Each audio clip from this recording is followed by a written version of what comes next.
3596 run, 1076 sixes, 345 force, 900। ये किसी player के करियर स्टेट्स नहीं है, बल्कि ये सब हुआ था 2013 की इंडिया वर्सेस ऑस्ट्रेलिया की ओडीआई सीरीज में। वो सीरीज जिससे रोहित का रीबर्थ हुआ था एंड विराट कोहली को दी चेस मास्टर का खिताब मिला था। इस सीरीज में रन बन नहीं बल्कि बरस रहे थे। और आज हम इंडिया वर्सेस ऑस्ट्रेलिया की उसी सीरीज पर बात करने वाले हैं, जिसे कुछ लोग the last great ODI series भी कहते हैं।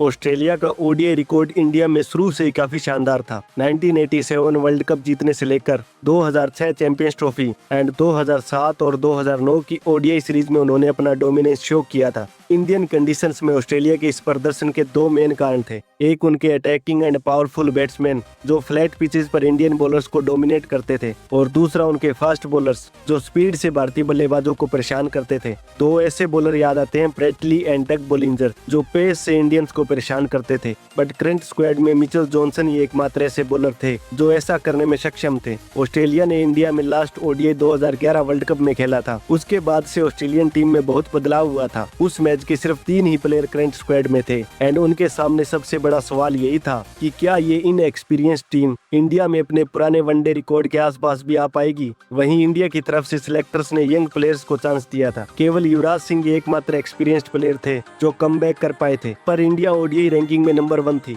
और चैंपियंस ट्रॉफी भी जीत चुकी थी एंड इस यंग इंडियन टीम के लिए ये एक अच्छा टेस्टिंग ग्राउंड था, स्पेशली एक ऐसे ओपोनेंट के खिलाफ जो इंडियन कंडीशंस में हमेशा से अच्छा खेली थी।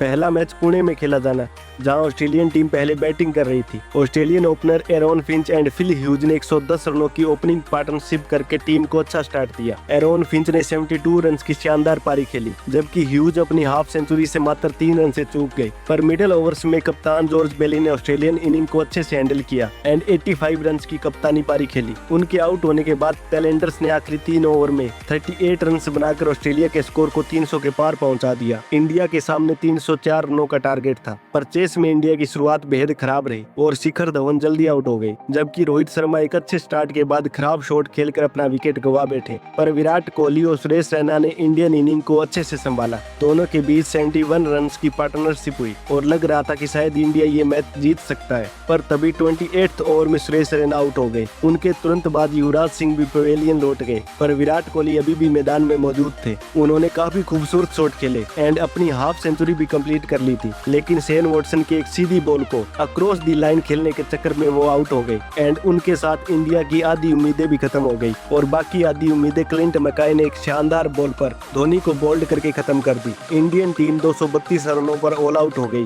ऑस्ट्रेलिया ने 72 रन से मैच जीतकर सीरीज में 1-0 की बढ़त हासिल कर ली। ज्यादातर एक्सपर्ट्स ने इंडिया की जीत की प्रेडिक्शन की थी, but Australia played better cricket. उन्होंने एक 2 बेस्ट विकेट पर फ्रीली खेला और उनके बॉलर्स ने क्रूशल स्टेज पर विकेट निकाले। इंडिया कभी भी ऑस्ट्रेलिया के खिलाफ 300 प्लस रन का टारगेट सक्सेसफुली चेस नहीं कर पाया था। ये उनका 11वां फेल्ड अटेम्प्ट था और इस दफा एक ऐसी टीम के खिलाफ था जो अपने फर्स्ट चॉइस प्लेयर्स के बिना खेल रही।